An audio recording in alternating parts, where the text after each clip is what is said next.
की जय समवेत भक्तवृंद। समवेत भक्तवृंद की जय, समवेत भक्तवृंद की जय। हम मंगलाचरण प्रारंभ करेंगे। मैं आपको स्क्रीन शेयर करता हूँ।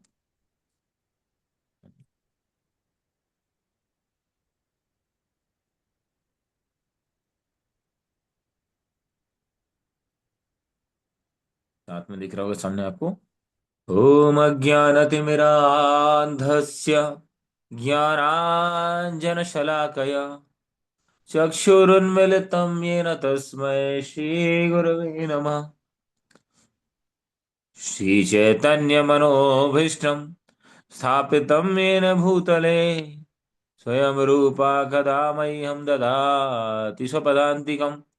वन्देऽहं श्रीगुरुः श्रीयुतपदकमलं श्रीगुरोन् वैष्णवांश्च श्रीरूपं साग्रजातं सगणरघुनाथान्वितं तं सजीवं साद्वैतं सावधूतं परिजनसहितं कृष्णचैतन्यदेवं श्रीराधाकृष्णपादान् सहिगणललिता श्रीविशाखान्वितांश्च हे कृष्ण करुणा सिन्धो दीनबन्धु जगत्पते गोपेश गोपिकान्त श्रीराधाकान्त नमोऽस्तुते।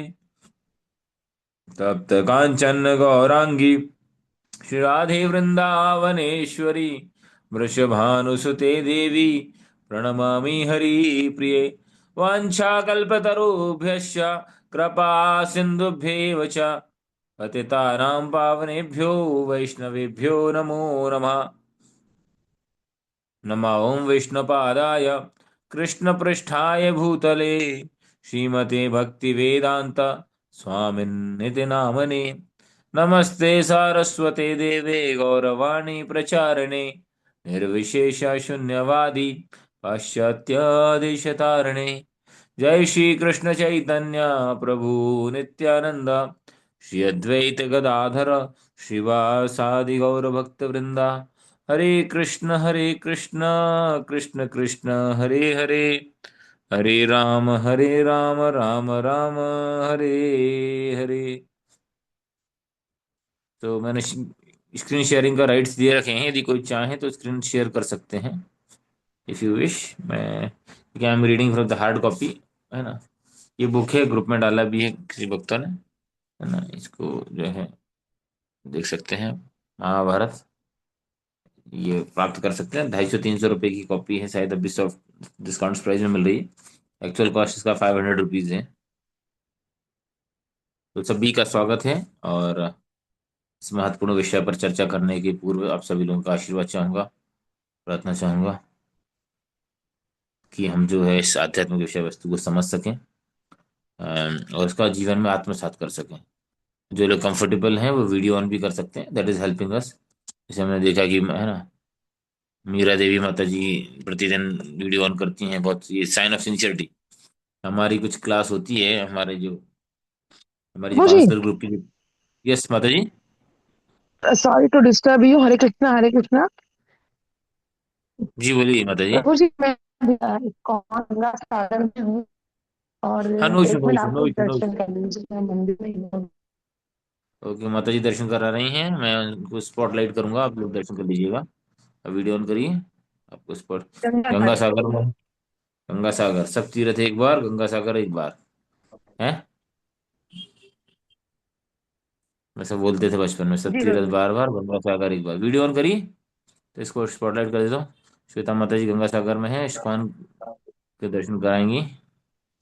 देखिए आप लोग दर्शन कर लीजिए, श्री प्रभुपाद जी की कृपा से ये हो पाएगा स्पॉटलाइट उनका वीडियो। एक मिनट, आई थिंक सो दिख रहा है। माता जी वीडियो ऑन नहीं किया आपके हमने।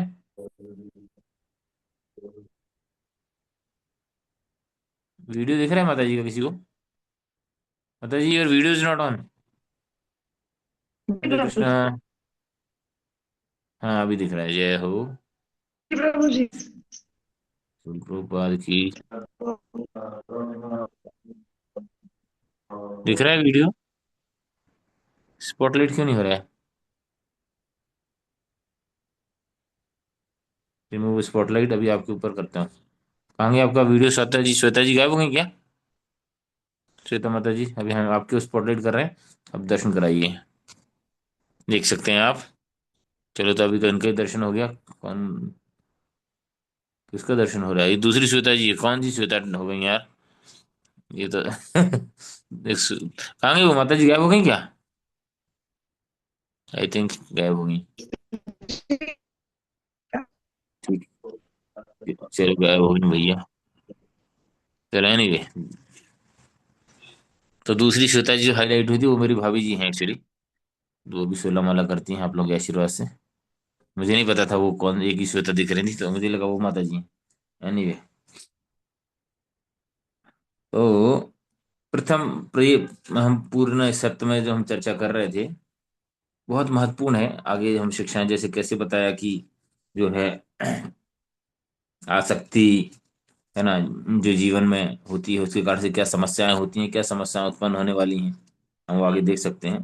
तो हमने चर्चा की कैसे बैकग्राउंड पूर्ववर्ती कक्षाओं में कि किस प्रकार से जो है मत्स्यगंधा का जन्म होता है ना। और उसके बाद मत्स्यगंधा के माध्यम से जो है वो सत्यवती में, है ना, कन्वर्ट हो जाती है बाद में वो सत्यवती। और उनका जो है किस प्रकार से उनके माध्यम से जो है आगे चल के विवाह होता है। और जो हमने गंगा देवी को श्राप की कथा सुनी, है ना, और कैसे जो है महाराज महा, क्या नाम बताया था उनका? प्रतीप, हाँ, महाराज प्रतीप जो थे, वो कैसे जो है सूर्य वंश के इक्ष्वाकु वंश के जो राजा हुए, उनके माध्यम से जो है गंगा देवी और महाराज महिष, महाभीष, हाँ, महाभीष को जो श्राप मिला, और वो जो है बाद में शांतनु के बन के प्रकट होते हैं। और फिर हम देखते हैं कैसे गंगा का विवाह होता है, गंगा जी का और शांतनु का विवाह होता है। और उनकी जो कंडीशन रहती है कि भाई गंगा जी कोई भी काम करेंगी बोले तो उनको हम रोकेंगे नहीं, मतलब ऐसी कंडीशन होती है। तो जो है चूंकि वसुओं को श्राप प्राप्त था, इसलिए वसुओं को गंगा मैया ने आश्वासन दिया था कि जैसे ही जन्म होगा हम आपको नदी में बहा देंगे, तो आपको ज्यादा दिन भुगतना नहीं पड़ेगा। लेकिन अंतिम वसु जो था, धू नाम का, है ना, उसको ज्यादा समय तक रहना पड़ेगा। और वही जो वसु है वो आगे देवव्रत, गंगा पुत्र के रूप में भीष्म के नाम से जाने जाते हैं। लेकिन इसमें ध्यान रखने वाली बात यह है, आगे प्रसंग में आएगा, कि जितने भी महाभारत के पात्र हैं उनमें कब बहुत सारे पात्र ऐसे हैं जिनमें दो तीन अंश एक साथ हैं। जैसे पांडव जो हैं वो अर्जुन मान लो हुए, तो उसमें कुछ अंश जो है, एक अंश इंद्र का है, और बाकी भगवान के वो शुद्ध भक्त हैं, दुष्ट महाराज, है ना, धर्मराज, है ना। इसी प्रकार से जो है भीष्म देव भगवान के शुद्ध भक्त हैं। कुछ एक अंश जो है वसु के रूप में, उनके रूप में उसके रूप में भी आता है, जो वसु का है वो वास भी रहता है, लेकिन वास्तव में he is a pure devotee of the Lord, है ना। तो हम आगे चर्चा करेंगे, पढ़ते जाते हैं, फिर आवश्यकता होगी तो इस पे व्याख्या करेंगे। तो गंगा देवी ने जब जो है शांतनु से विवाह किया, और उसके बाद एक एक पुत्र को जो है नदी में बहाते जा रहे थे। और इसको जो देखकर जो है उनसे रहा नहीं गया शांतनु से। कौन पिता देख सकता है उनकी पुत्रों को इस प्रकार से बहा दिया जाए। तो फिर जो है, जो कि शर्त थी, कंडीशन के अकॉर्डिंग जो है गंगा मैया चली जाती है छोड़ के। लेकिन वो अंतिम पुत्र को अपने साथ ले, अंतिम पुत्र को मतलब बहाती नहीं, उसको अपने साथ में रखती हैं। तो यहाँ से आगे अपनी कथा चल रही है, वो पूरी कथा सुना देती हैं शांतनु को कि क्या क्या हुआ। तो गंगा देवी कहती हैं कि जो है, अब ये गंगा देवी अपने नवजात पुत्र को लिया और महाराज शांतनु को छोड़कर चली गई। टूटे हृदय के साथ दुखी महाराज शांतनु अपने महल लौट आए, और कुछ समय पश्चात वन में हिरण का पीछा करते समय महाराज शांतनु गंगा के तट पर दोबारा से आते हैं। राजा ने ध्यान में देखा कि एक स्थान पर नदी असमान रूप से खोखली थी। विस्मित हो राजा ने उसके कारण को खोजने का खोज करने लगे। खोजते खोजते एक सुंदर नवयुवक दिखाई दिया, जो अपने दिव्य अस्त्रों द्वारा गंगा के प्रवाह को रोक कर खड़ा था। गंगा इतनी तेज गति से बह रही थी, लेकिन एक जगह देखा कि गंगा एकदम सूख सी गई है। तो फिर देखिए कौन कौन ऐसा पुत्र है, कौन व्यक्ति है ऐसा। खोजते खोजते वहां जाते हैं। यद्यपि शांतनु अपने पुत्र को पहचान नहीं सके, वह युवक अपने पिता को पहचानता था। परंतु राजा को अपनी पहचान बताने की बजाय उस अद्भुत युवक ने अपनी माया शक्ति द्वारा महाराज शांतनु को भ्रमित किया और वहां से अदृश्य हो गया। उनको बहुत सारी शक्तियां प्राप्त थीं। ध्यानपूर्वक विषय पर विचार करने के बाद शांतनु को आभास होने लग गया कि वह वह युवक अवश्य उनका पुत्र होगा। ध्यान किया तब उन्होंने चिंतन किया। अत्यंत अंततः दुखी हृदय से राजा नदी के तट पर बैठ गए और कातर स्वर से गंगा देवी की याचना करने लगे। क्या बोलते हैं वो? हे देवी, कृपया मुझे मेरा पुत्र दे दो, जिससे मेरा वंश आगे बढ़ सके। राजा की कातर पर याचना सुनकर गंगा देवी दाई भुजा में अपने पुत्र को लेकर उनके सम्मुख प्रकट हो गईं। गंगा ने कहा, इस बालक का नाम देवव्रत है। यह हमारा 8वां पुत्र है। इसे दिव्यास्त्रों का पूरा ज्ञान है। इसने वैदिक ज्ञान की विभिन्न शाखाओं में दक्षता प्राप्त की है। इसे एक राजा के कर्तव्यों का भी पूरा ज्ञान है। अपने पुत्र को स्वीकार करो और सावधानी पूर्वक इसकी रक्षा करो, क्योंकि भविष्य में यह अनेक अद्भुत कार्य करेगा। तो महाराजा शांतनु अपने महल में लौट आए और देवव्रत को सिंहासन का उत्तराधिकारी बना दिया। और इस प्रकार से लगभग 4 साल बीत गए। फिर क्या हो गया? एक दिन वो यमुना तट पर फिर से जो है शिकार करने के लिए जाते हैं, है ना। अभी प्रश्न आ सकता है कि शिकार क्यों करते थे राजा? तो क्षत्रियों के लिए ये अलाउड था। शिकार क्यों? शौक के तौर पे या मांसाहार करने के लिए नहीं होता था शिकार। एक कारण होता था कि जंगल में संतुलन बना रहे, नहीं तो सारे मांसाहारी प्राणी हो जाएंगे, शाकाहारी प्राणी बचेंगे नहीं। इस प्रकार से मांसाहारी प्राणियों का। और दूसरा, राजा जो लोग हैं उनका युद्ध के लिए अभ्यास होता रहता था, प्रैक्टिस, है ना। जैसे मेडिकल साइंस में हम लोग, जैसे हम ना पढ़ाई करते थे कॉलेज में, तो मेंढक के ऊपर, रेट के ऊपर, रैबिट के ऊपर एक्सपेरिमेंट करते हैं। आजकल तो फिर सॉफ्टवेयर आ गए हैं, बट लाइक दिस ओनली। तो पहले जो है इस प्रकार से अभ्यस्त होते थे, तो मारने के लिए नहीं या खाने के हिसाब से नहीं होता था, लेकिन इसके लिए। जैसे कुछ लोगों का भ्रांति होती कि भगवान राम ने भी हिरण का शिकार किया, लेकिन हिरण को मारा नहीं, हिरण को पकड़ने के लिए गए थे भगवान। सीता मैया बोली थी कि इसको जो है हम जंगल अपने अयोध्या में लेके जाएंगे, इसलिए इसको पकड़ के लाइए। भगवान को तो सब ज्ञान था, लेकिन वो वो एक लीला थी। तो आगे देखते हैं यहाँ पर कि एक दिन जब यमुना तट पर जाते हैं तो वहां पर अत्यंत मधुर सुगंध आती है। और सुगंध आती है तो सुगंध का स्रोत खोजते खोजते जो है आगे बढ़ जाते हैं, आतुर हो जाते हैं। हम हमारे जब कोई सुगंध आती है, क्या किचन से क्या खुशबू आ रही है, कहाँ से क्या आ रहा है, तो हम फिर उस हिसाब से, है ना, उस डायरेक्शन में चले जाते हैं। तो यहाँ पर जो है क्यों सुगंध आ रही थी, याद होगा आपको। मत्स्यगंधा जो थी वो पद्मगंधा, क्या नाम हुआ उनका, तो उसमें वहां पर वो परिवर्तित हो जाती हैं।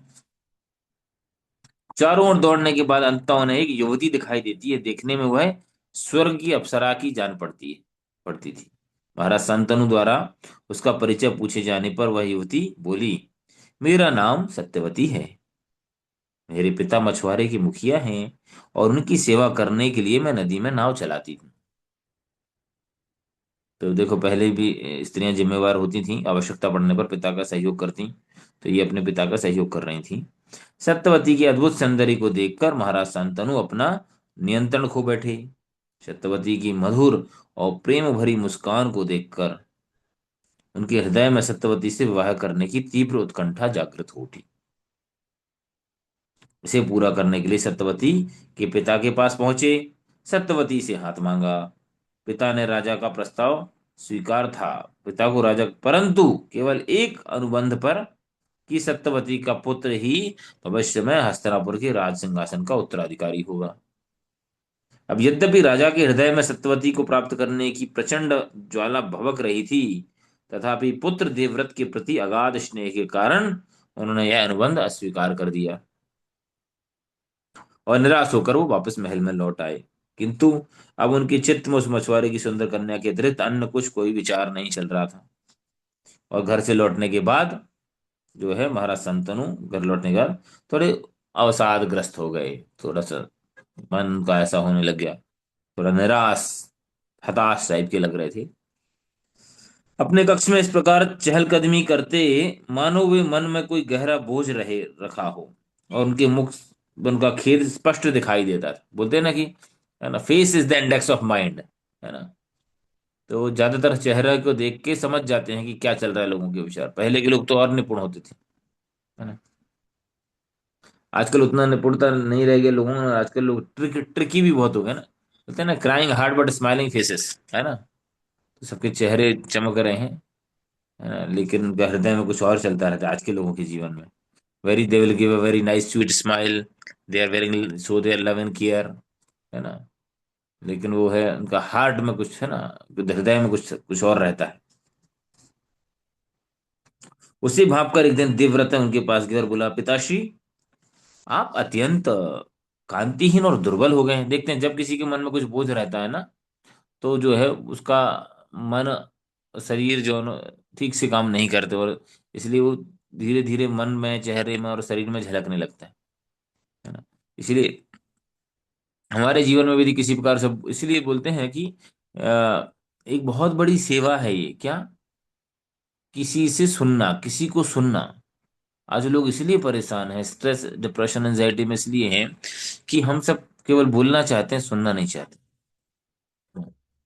तो सुनने की जब हमारे अंदर ये गुण हमारे अंदर डेवलप हो जाएगा, तो हम लोगों की बहुत सहयोग कर पाएंगे, बहुत सेवा कर पाएंगे, है ना।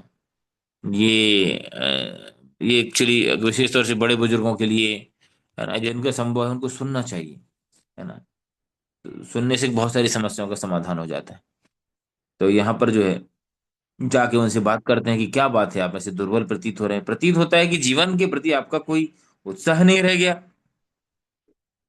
कृपया अपने शोक का कारण बताइए, जिससे मैं परिस्थिति को सुधारने का प्रयास कर सकूं। क्योंकि पुत्र का कर्तव्य है, संतान का कर्तव्य है माता पिता के शोक का निवारण करना।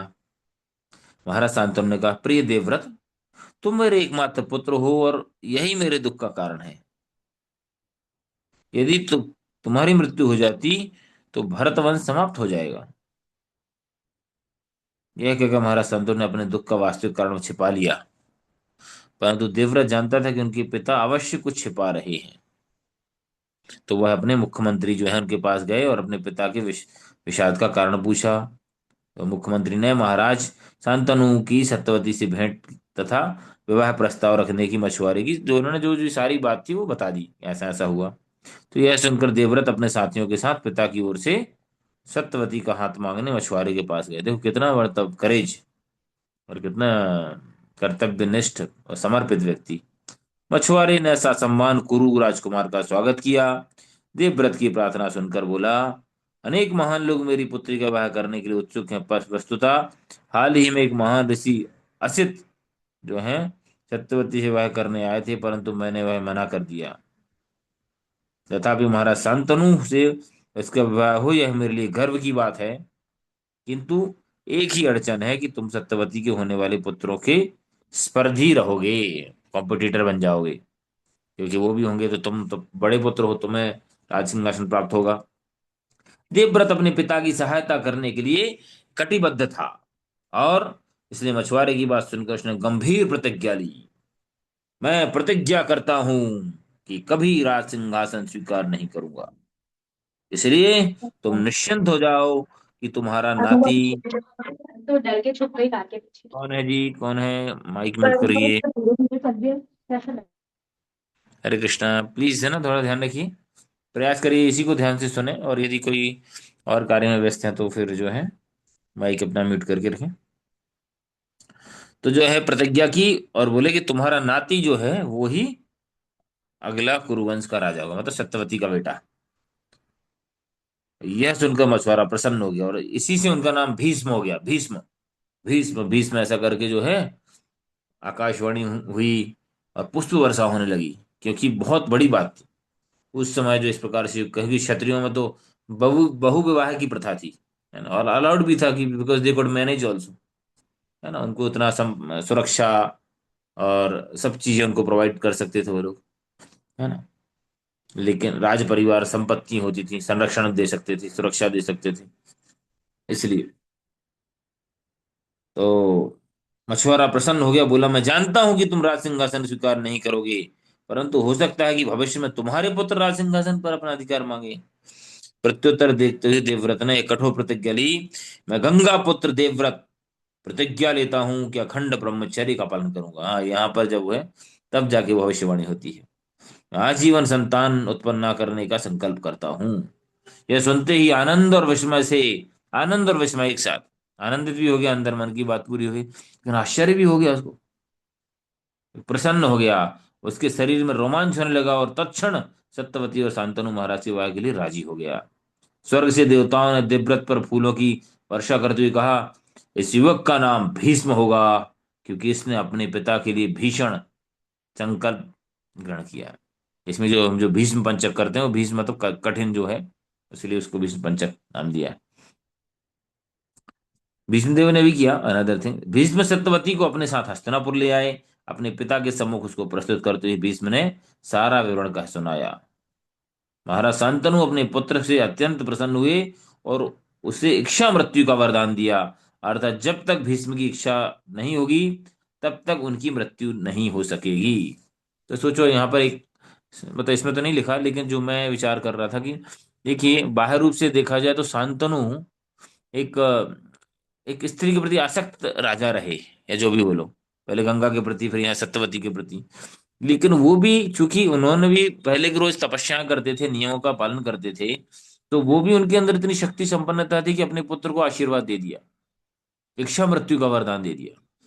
इसका मतलब है कि हर व्यक्ति के अंदर ये शक्ति होती है, कुछ ना कुछ उसकी तपस्या की शक्ति होती है, कि हमको आशीर्वाद भी दे सकता है और उसकी दुआ बद्दुआ भी लग सकती है, वो हमें श्राप भी दे सकता है। इसलिए हमें बहुत सावधान रखना चाहिए। कालिदास ने लिखा है ना, अभिवादन शीलस्य नित्यं वृद्ध्योपसेविना चत्वारि तस्य वर्धन्तु आयुर्विद्या यशो बलम। है ना, जो बड़ों का आशीर्वाद प्राप्त करते हैं, उनकी चार चीजों में वृद्धि होती है। क्या क्या? आयु, विद्या, यश और बल। तो वास्तव में हम चाहते हैं हमें बड़ों का, हर, केवल अपने ही बड़ों का नहीं, हर हर बड़े बुजुर्ग का, किसी भी कास्ट कम्युनिटी में हो जो भी हो, हमें सबका सम्मान करना चाहिए। यहाँ पे बीच में देखो देखो इतना बड़ा आशीर्वाद प्राप्त हो गया, इच्छा मृत्यु। शांतनु और सत्यवती का विवाह हुआ और कुछ समय बाद उनके दो पुत्रों का जन्म हुआ। किसी को नाम पता है? बिना पढ़े, पीडीएफ देखे बिना? नहीं पता? अनम्यूट कर सकते हैं, किसी को पता है तो हैंड रेज कर सकते हैं। विचित्र वीर्य। हाँ जी, प्रणाम। विचित्रवीर्य और चित्रांगद, है ना, दो नाम हुए। विचित्रवीर्य बड़े होने के कारण शांतनु के पहले ही, विचित्रवीर्य के बड़े होने से पहले ही शांतनु महाराज चल बसे। हाँ। सत्यवती के आदेश पर भीष्म ने चित्रांगद का जो अभिषेक कर उसे राजा बना दिया। अभी चित्रांगद नाम का एक गंधर्व भी था। तो यहाँ के जो राजा थे चित्रांगद बहुत फेमस हो गए। तो उसने बोला कि नहीं, दो लोग कैसे हो, एक मैदान में दो तलवार, और कभी कभी लोग था ना, दो चित्रांगद कैसे हो सकते हैं, एक ही चित्रांगद रह सकता है। तो इस प्रकार से उन्होंने भयंकर युद्ध होता है, और अंततः 3 वर्षों तक युद्ध होता है उन दोनों के बीच में। और जो है, गंधर्व राज जो चित्ररथ है वो जीत जाता है, और ये इनका, इनकी मृत्यु हो जाती है। ईर्ष्यावश उसको लगा कि ये इतना फेमस कैसे हो रहा है, अद्भुत स्वरीय कर्ण चित्रांगद, वो ये पृथ्वी लोग और वो गंधर्व लोग। तो स्वाभाविक सी बात है, गंधर्व लोगों के पास, स्वर्ग के लोगों के पास ज्यादा शक्तियां हैं। अब यहाँ पर टीका बहुत महत्वपूर्ण है, कमेंट्री यहाँ पे पढ़ेंगे। आपस में द्वेष हो गया चित्रांगद का, ये चित्रांगद का फेम फेम देख के। हम सबके अंदर भी प्रवृत्ति होती है, हमारे अंदर भी द्वेष भरा है। इस संसार में आने का कारण है हमारे अंदर द्वेष, किसी न किसी से अध्यात्म जगत में द्वेष हुआ, इसलिए हमें संसार में आए। संसार, द्वेष संसार का अभिन्न अंग है। भगवत गीता के 9वें अध्याय के प्रारंभ में भगवान श्री कृष्ण अर्जुन से कहते हैं, तुम चूंकि कभी मुझसे द्वेष नहीं करते, इसलिए मैं तुम्हें परम गुह्य ज्ञान तुम्हें प्रदान करता हूं। इसे जानकर तुम संसार, भौतिक संसार के समस्त अशुभों से मुक्त हो जाओगे। यद गत्वा भूयो अन्यो, है ना, अनसूयवे, अनसूया, अनसूया एक नाम है, अनसूया। तो सुई, सुईया शब्द मतलब होता है ईर्षा। अनुसूया मतलब ईर्षा रहित, तो अर्जुन भी ईर्षा रहित थे। भागवतम के तात्पर्य में एक जगह प्रभुपाद क्या लिख रहे हैं, प्रभुपाद जी, इस संसार में लोग एक दूसरे की प्रगति को सहन नहीं कर पाते, इसलिए इस भौतिक जगत के लोगों को मत्सर और द्वेषी कहा गया है। और भागवतम किसके लिए, परम निर्मत्सराणाम सताम, निगम कल्प तरु गलितम फलम सुखमुखादम रुद्र संमेतम नहीं, इसके पहले वाला श्लोक है ना जो, निर्मत्सराणाम सताम विद्यम वास्तवत्व शब्दम तापत्र उन्मूलनम। हाँ, तो त्रितापों को दूर करने वाली भागवतम है वो निर्मत्सर लोगों के लिए। लेकिन दूसरा ये भी कि उसको जब हम सुनते हैं तो हम भी निर्मत्सर हो जाते हैं, दोनों भगवत कथा सुनने से ईर्ष्या से मुक्त हो जाते हैं। नवम स्कंद में भागवतम में आ रहा है, भगवान इदम पुरुषो रामचरितम, कि प्रभु के भगवान के चरित्र सुनने से भी व्यक्ति ईर्ष्या द्वेष से मुक्त होता है। तो इस संसार में जो ईर्ष्या है वो हमारे अंदर भरी है, हम सबके अंदर। भक्ति विनोद ठाकुर ने एक भजन लिखा ना, आ, हमारे लिए लिखा है वो, हमार जीवन सदा पापेरा, है ना, परे रे उद्वेग दिया छे कसुर दिया रे जीवे रे क्लेश। हम दूसरों के सुख को देख के दुखी हो जाते हैं, और दूसरों के दुख को देख के सुखी हो जाते हैं। ये जीव के अंदर भरा है, ज्यादातर जीवों के अंदर, बता रहे हैं। इसलिए भौतिक जगत में लोगों में मत्सर ईर्षा द्वेषी, मत्सर की विश्वनाथ चक्रवर्ती ठाकुर लिख रहे हैं पर उत्कर्ष असहिष्णुता, पर उत्कर्ष असहिष्णुता, मतलब दूसरे के उत्कर्ष को हम सहन नहीं कर पाते, दूसरे की प्रगति को, किसके कितने फॉलोअर हैं, कितने किसको लाइक मिल रहा है, कितने किसको वो कर रहे हैं, है ना, किसको कितनी तारीफ मिल रही है, किसके लिए हरी बोल हो रहा है, उसके लिए बाहर हरी बोल होता है, हमारा अंदर हरी बोल होता है कि नहीं कि यार उसका इतना हरी बोल हो रहा है ना, तो हमारे अंदर निर्मत्सरता भरी है। बुद्धिमान व्यक्ति को अवश्य सोचना चाहिए कि मैं अजर अमर आत्मा हूं, फिर मुझे ऐसा शरीर क्यों प्राप्त हुआ जो जन्म लेता है और मरता है। इस प्रश्न के उत्तर में शिल प्रभुपाद कहते हैं, संसार में लोगों के, यह संसार लोगों के लिए कारागार के समान है।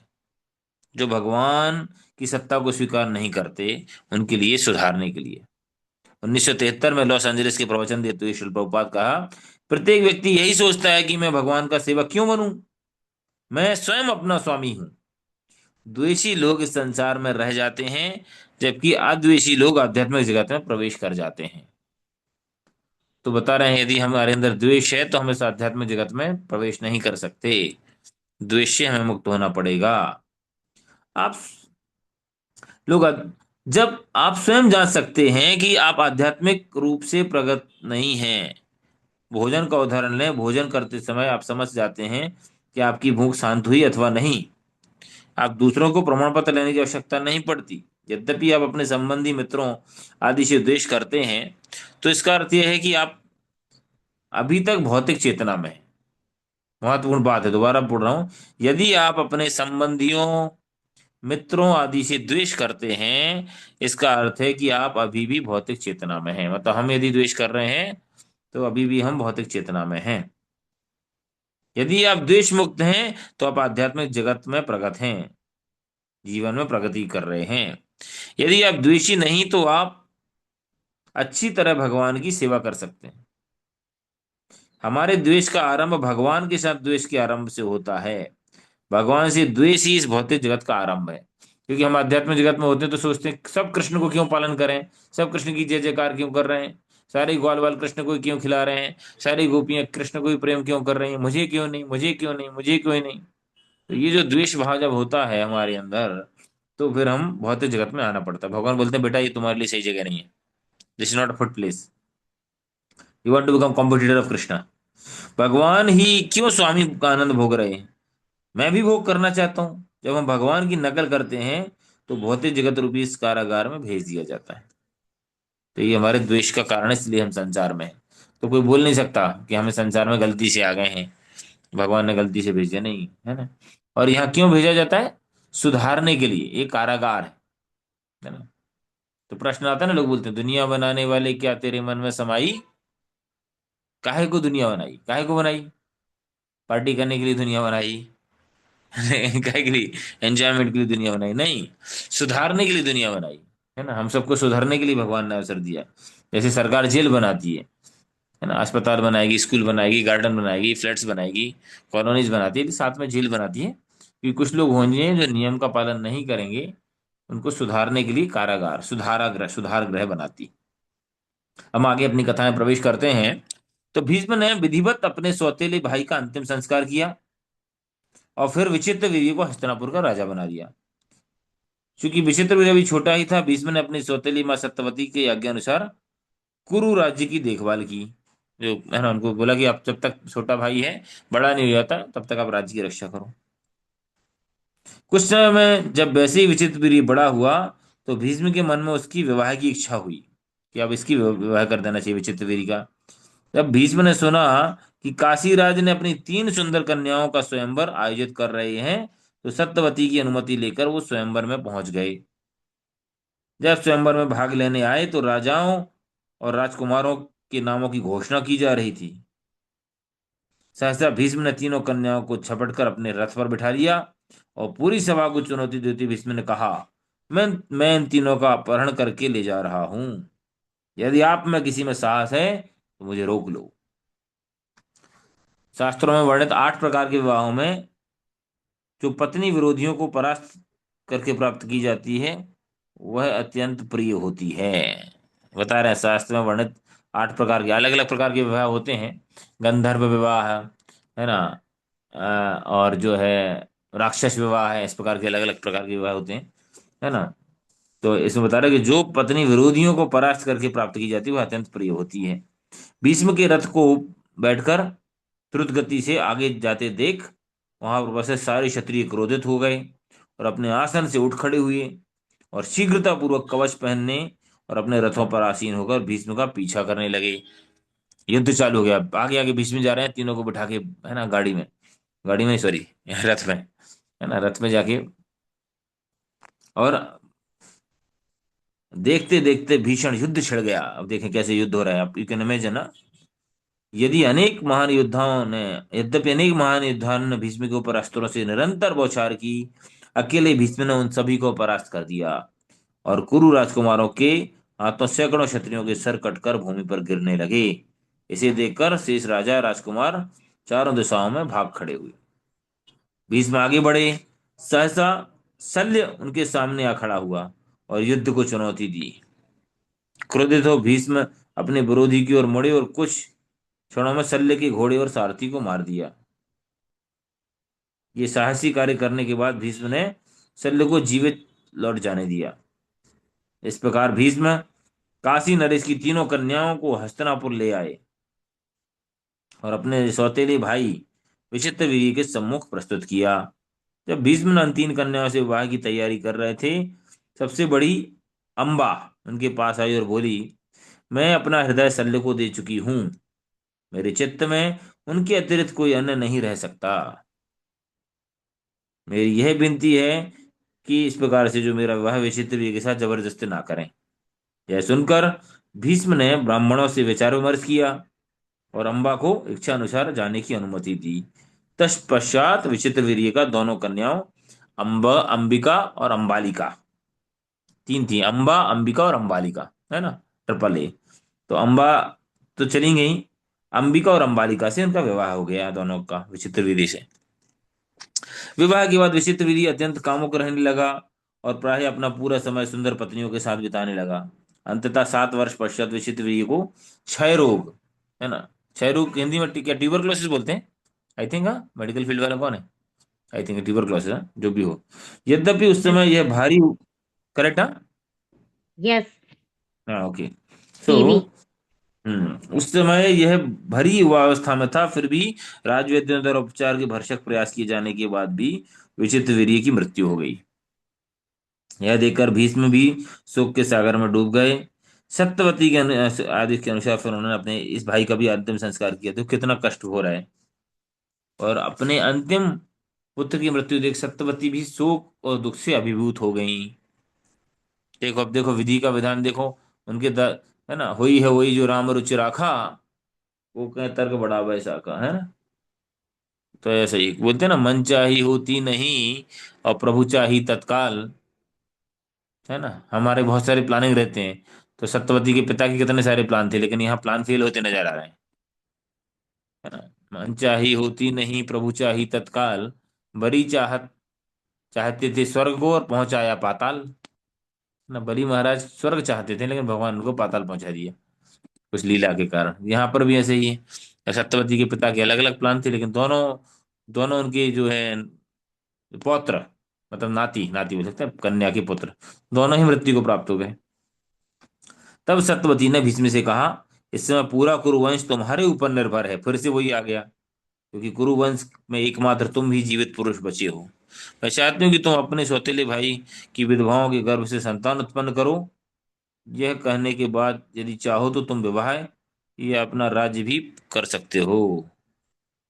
सत्यवती का प्रस्ताव धर्म के अनुसार था, है ना।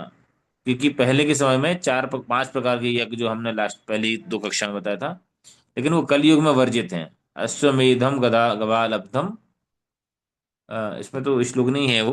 अ, अश्वमेधम गवालब्धम संन्यासम फल पैतृकम देवरेण शतुत्पत्ति कलो पंच वर्जिता। कलयुग में अश्वमेध यज्ञ, गौमेध यज्ञ, है ना। और किसी युवावस्था में किसी स्त्री के पति का निधन हो जाता है तो वंश को आगे बढ़ाने के लिए उसके परिवार का जो है, उसका भाई इसके माध्यम से गर्भाधान हो सकता था। कलयुग में क्योंकि कामी लोग हैं, वो तो एक धर्म के अनुरूप अनुमति के अनुसार होता था वैष्णव की, है ना। लेकिन हम हमारे अंदर काम वासना इतनी ज्यादा है, इसलिए कलयुग में सारी चीजें ये वर्जित बताई गई हैं। त्रिदंडी संन्यास, एक दंडी संन्यासी वर्जित बताया गया है। तो यहाँ पर अनुसार था, लेकिन भीष्म ने कहा, माता कृपया महाराज शांतनु और आपके विवाह के समय मेरे द्वारा ली गई प्रतिज्ञा का विचार करें। हो सकता है कि धरती पर अब धरत कितना कथन बोले, क्या बोले, हो सकता है कि धरती अपनी गंध त्याग दे, जल अपनी नमी त्याग दे, तथापि मैं कभी सत्य का त्याग नहीं करूंगा। दृढ़ प्रतिज्ञा। सत्यवती ने तर्क देते हुए कहा कि आपातकालीन स्थिति है, बोलते हैं ना, आपातकालीन मर्यादा नास्ती, है ना। कुछ कुछ आपत्ति, जैसे झूठ नहीं बोलना चाहिए, शास्त्र में बोलते हैं, लेकिन आपत्ति है, कुछ ऐसी परिस्थितियां हैं। भागवतम में आता भी है, कौन कहाँ कहाँ प्रसंग में झूठ बोला जा सकता है ना। आपातकालीन स्थिति में कहीं किसी की जान बच रही है तो, है ना। और कुछ कुछ अवसर हैं वहां पर जहाँ पर झूठ बोला जा सकता है। तो यहाँ पर भी बता रहे हैं, आपातकालीन स्थिति है और तुम्हें अपने वंश को आगे बढ़ाने के लिए हर संभव कार्य करना होगा। भीष्म की ने स्थिति पर गहन विचार करके ऐसे साधन को खोजने का प्रयास किया जिससे उनका वंश आगे भी बढ़ सके और ब्रह्मचर्य की प्रतिज्ञा भी बनी रहे। अंततः उनके मन में एक समाधान आया। अपने विचारों की पुष्टि करते हुए उन्होंने शास्त्रों से कुछ कथाएं सुनी और आपातकालीन परिस्थिति में किए जाने वाले व्यवहार को दर्शाती हैं। तो देखो, सेंटिमेंटल स्पेकुलेशन नहीं करा उन्होंने, इस समस्या आने के बाद भी उन्होंने शास्त्र की शरण ली, है ना। और विचार विमर्श किया साधुओं महात्माओं से। तो इस बार हमारे जीवन में भी जब समस्याएं आती हैं, क्योंकि संसार में तो समस्याएं आने वाली हैं, पदम पदम यत् प्रपदम न तेषाम, तो हमें भी ये सीखना चाहिए। जब समस्याएं हैं तो वरिष्ठ वैष्णवों से, प्रभु जी से, माता जी से, किसी कोई महाराज जिनसे भी हमारे संपर्क हैं उनसे हमें, और साथ में शास्त्र पढ़ना चाहिए। फिर उसके बाद है, आज लोगों के जीवन में इतना अवसाद क्यों है, स्ट्रेस एंजाइटी क्यों है, कि उनके जीवन में ऐसे लोग ही नहीं है जो उनको सही मार्गदर्शन दे सके, है ना। क्योंकि खुद परेशान है ना। एक व्यक्ति दूसरे के पास परेशानी जाके रोता है तो वो क्या बोलेगा, जो तेरा हाल है सो मेरा हाल है। तुम्हारी बहू परेशान कर रही, हमारी भी कर रही है। तुम तुम्हारी गर्लफ्रेंड की समस्या, हमारी भी गर्लफ्रेंड की समस्या, अब क्या करें। खूब मिलेंगे जब दो मिल बैठ के दोनों रोएंगे, है ना, दोनों बियर पियेंगे। तो ऐसे लोगों को मार्गदर्शन से क्या है मतलब, है ना। एक अंधा दूसरे अंधे को क्या रास्ता दिखाएगा। लेकिन एक आदर्श जो वैष्णवों के माध्यम से ही हमें, तो यहाँ पर ये क्या करते हैं, केवल शास्त्र ही नहीं सुनते, ऐसे में विचार विमर्श भी करते हैं ब्राह्मणों से, वैष्णवों से। सबसे पहले भीष्म ने उदाहरण देते हुए कहा कि परशुराम द्वारा 21 वर्ष क्षत्रियों का विनाश करने के बाद राजपत्नियों ने ब्राह्मणों के साथ जो है अपने वंश को आगे बढ़ाया। तब भीष्म ने एक कथा सुनाई। क्या कथा सुना रहे भीष्मदेव। वर्षों पूर्व उत्तथ नाम के एक ऋषि थे। उनकी अपनी पत्नी ममता के प्रति विशेष स्नेह था। पत्नी का नाम ममता, नाम था ऋषि का उत्थत, उत्थय, हाँ उत्थय। एक दिन उत्थय के छोटे भाई बृहस्पति का कामुक हो गए और जो है ममता के प्रति और उन्होंने भोग करने का प्रयास किया। ममता ने यह कहकर बृहस्पति को दूर करने का प्रयास किया, लेकिन वो अपने पति के द्वारा जो है वो संतान उत्पन्न की उन्होंने। तो लेकिन काम वासना में वशीभूत होकर वो उन्होंने उनके साथ भोग किया, ममता के साथ। यह देखकर ममता के घर में शिशु जो है बृहस्पति से याचना करने लगे कि यह पाप करें ना करें। ये दूसरे बृहस्पति हैं ना वो, मुझे लग रहा है देवताओं के भाई, देवताओं के गुरु नहीं है, ये देखना पड़ेगा, आगे पता चलेगा। तो जो है बृहस्पति ने उस शिशु से याचना की और अनशनी कर दी, और वासना में संतुष्ट करने के लिए वो ममता के साथ उन्होंने भोग किया। और इस प्रकार से गर्भस्थ शिशु ने जो है बृहस्पति की वीर्य को निष्क्रिय कर दिया। यह देखकर बृहस्पति ने क्रोध होकर उस बालक को नेत्रहीन होने का जन्म दिया, श्राप दिया। इस प्रकार जन्म के समय ही ममता का पुत्र नेत्रहीन जन्मा, और उसे दीर्घतम नाम दिया गया, जो लंबे समय तक तमय अंधकार में रहने वाला। नेत्र होनेहीन होने पर दीर्घतम बड़ा विद्वान हुआ, और उसका विवाह एक ब्राह्मण कन्या प्रद्वेषी से हुआ। दुर्भाग्यवश दीर्घतम के सारे पुत्र उच्छल और लोभी निकले। तब दीर्घतम वृद्धावस्था में पहुंच गया, तो प्रदेशी उसके साथ अच्छे से व्यवहार नहीं करती थी, उसकी पत्नी, बूढ़ावस्था में। दीर्घतम ने पारिवारिक जीवन असहनीय होने लगा। अंततः एक दिन उद्विग्न मन से दीर्घतम ने अपनी पत्नी से उसके निम्न व्यवहार का कारण पूछा। तो वह बोली, तुम पहले से अंधे हो और बूढ़े हो चले हो, तुम मेरी रक्षा करने के योग्य नहीं हो,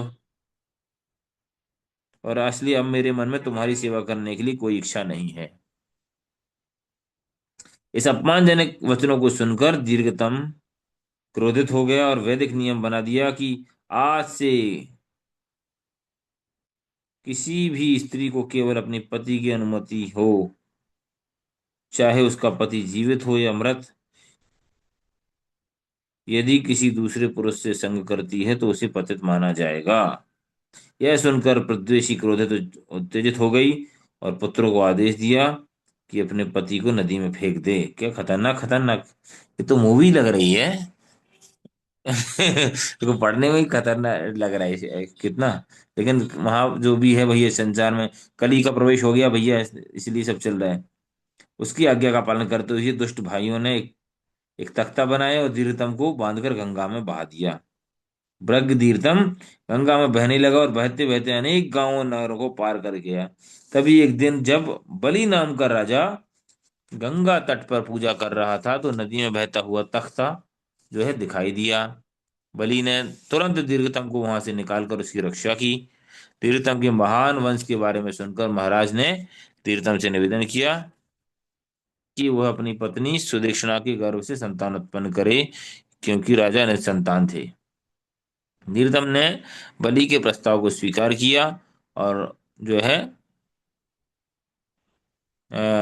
बलि ने अपनी पत्नी सुदेशना को दीर्घतम के पास भेजा। जो राजा ने सुदेशना अपनी पत्नी को भेजा, किंतु वृद्ध दुर्बल एवं नेत्रहीन ऋषि को देखकर रानी का मन ऋषि का संग करने की इच्छा नहीं हुई, और उसने स्वयं दीर्घतम के पास न जाकर अपनी शूद्र दासी को वहां भेज दिया।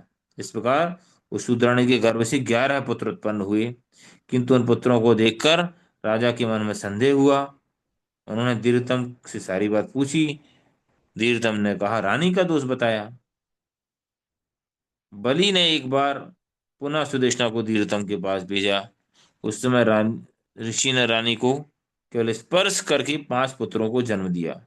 उनसे संग नहीं किया, केवल स्पर्श। तो पहले के लोगों में इतनी शक्ति होती है, जरूरी नहीं था कि भौतिक रूप से संग करना पड़े। इस प्रकार भीष्म ने ऐसे 2 उदाहरण पाए कि किस प्रकार क्षत्रिय स्त्रियां अपने वंश को आगे बढ़ाने के लिए वो उन्होंने ब्राह्मणों की सहायता ली।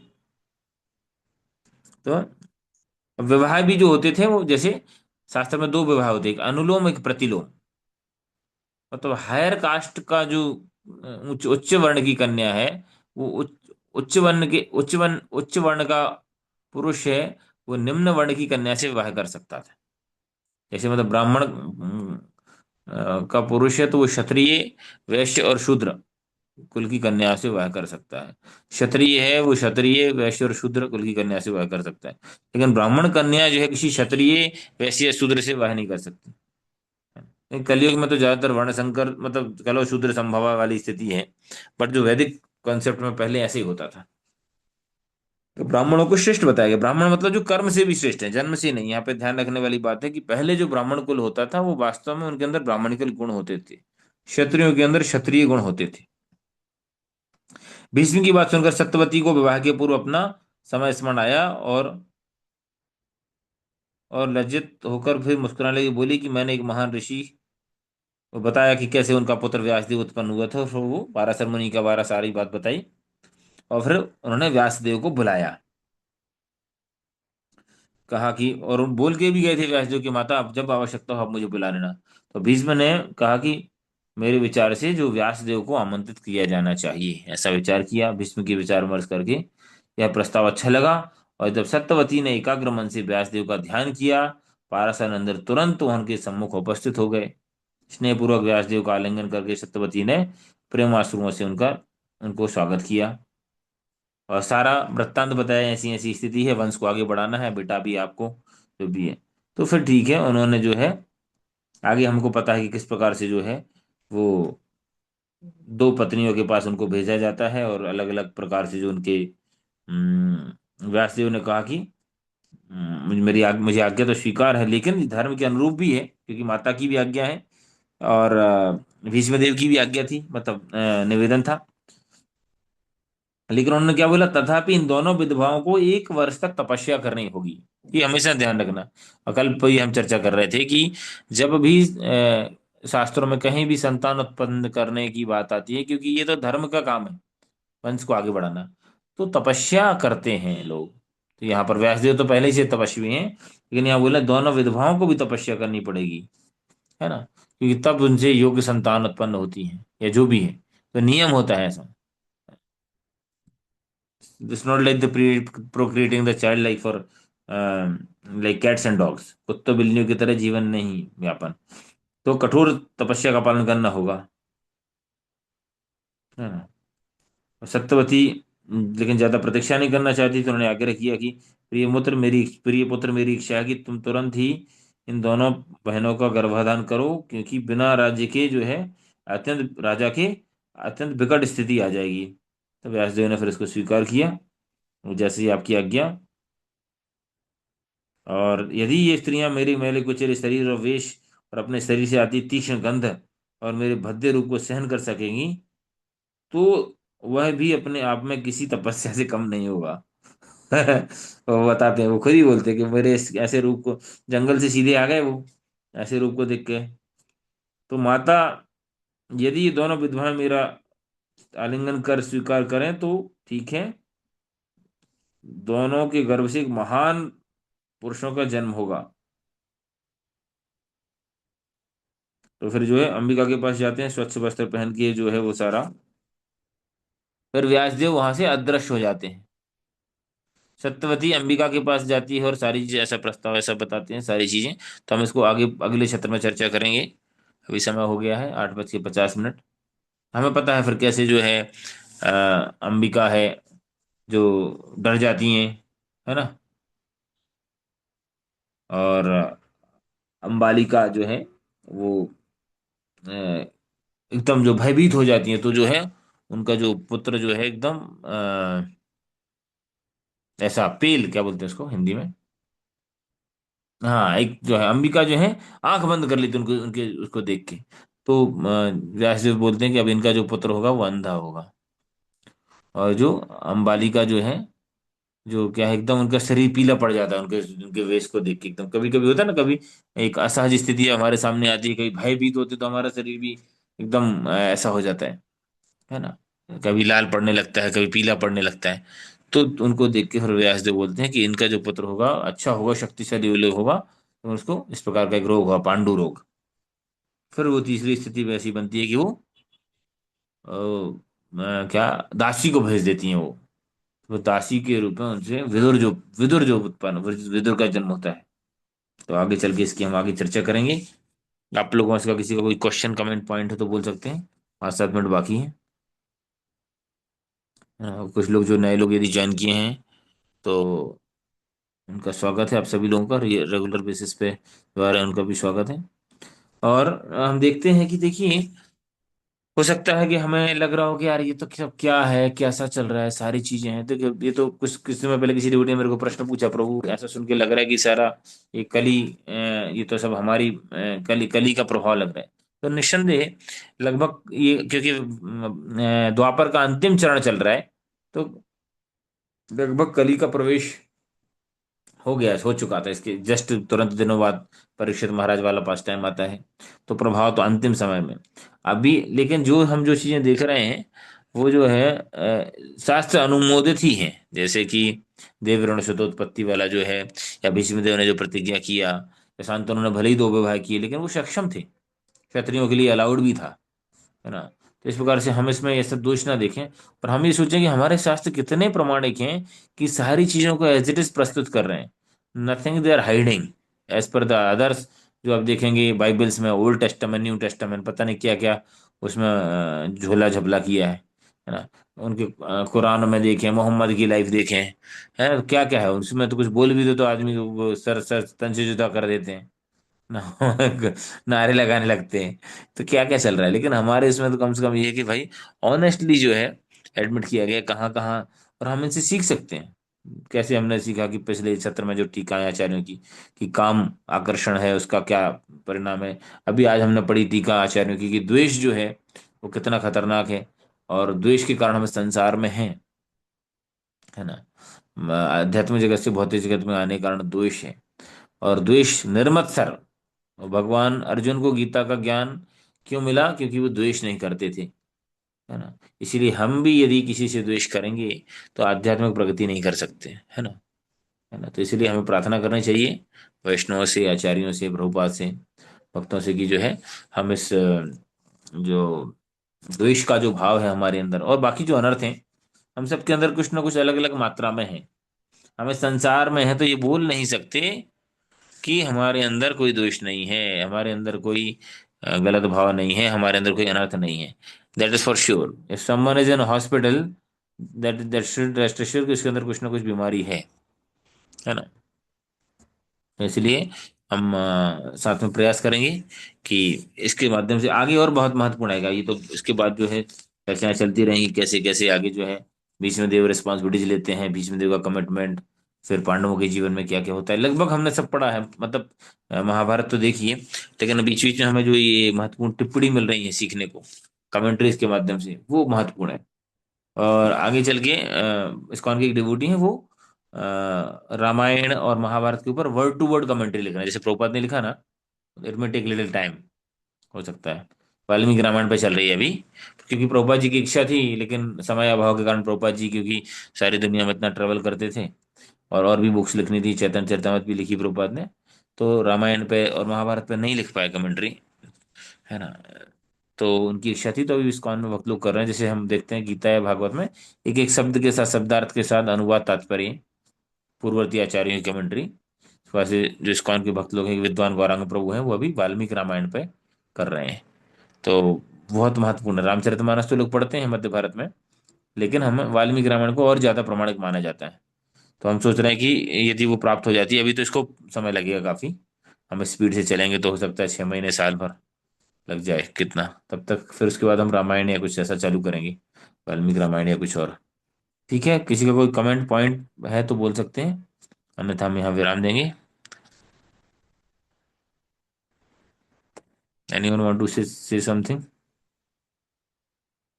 हरे कृष्णा। कुछ पॉइंट है, कमेंट है, क्वेश्चन है, डाउट है, पूछ सकते हैं, पुराने पुराने सेक्शन से, इस सेक्शन से, या इसके अलावा यदि आपको इस टॉपिक से रिलेटेड नहीं भी है, यदि आपको लग रहा है कि हाँ, तो भी कुछ प्रश्न पूछ सकते हैं, व्यक्तिगत है, किसी और को लाभ हो सकता है, लग रहा है। अन्यथा हम फिर इसको विराम देते हैं, फिर अगले गुरुवार फिर हम भेंट करेंगे आगे। तब तक देखते हैं आगे क्या होता है। तो तब तक है, अगले गुरुवार तक हमें जो विदुर का जन्म हो जाएगा। ठीक है, विदुर देव का, तीनों का जन्म हो गया। फिर आगे चल के जो है किस प्रकार से जो आगे राजपाट बढ़ाते हैं वो हम चर्चा करेंगे। Any question comment? Will stop over here. ठीक है। क्या बोले प्रभु, मूवी चल रही लग रहा है तो, ऐसे लग रहा है कि नहीं, हमारे जीवन में भी यही चल लिया है, इधर भी यही चल लिया है, किधर जाऊं। चलिए, ठीक है, तो नए लोगों ने ज्वाइन किया है। हमारे कुलपति प्रभु गोपी प्रिया, गोविंद प्रिया माता जी, वो भी यहीं रहते हैं, उन लोगों ने भी ज्वाइन किया। और कौन कौन आज पहली बार ज्वाइन किया है? तो मैंने नहीं हैंड रेस किया। कर आशीष। हैंड रेस कर हैंड रेस कर सकते हैं। सुम अच्छा, कोई कोई प्रश्न पूछ रहा है क्या?